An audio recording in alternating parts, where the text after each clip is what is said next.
દર્શન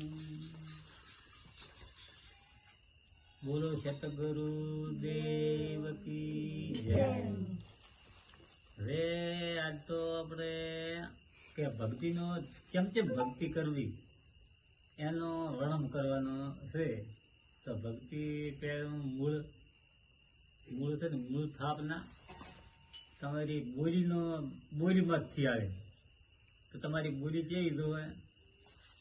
કાકા થતા હોય ને કાકા, મોટો ભાઈ થતા હોય ને મોટો ભાઈ કહેવાનો, ને માં કહેતા હોય ને દાદો, પપ્પા, મમ્મી કહે ને મમ્મી, એમ વર્તમાનથી બોલવાનું હોય। તો પહેલાં વર્તમાનથી સુધારવાનું બોલીનું, પછી એમાંથી ભક્તિનું પ્રમાણ શું આવે કે બીજું કાંઈ ના કરે, પણ એક જ હાથમાં બોલશે તો તમે એ ભક્તિનું પહેલું જ પગથિયું હાથો થઈ હાથ ભક્તિનું પહેલું પગથિયું છે।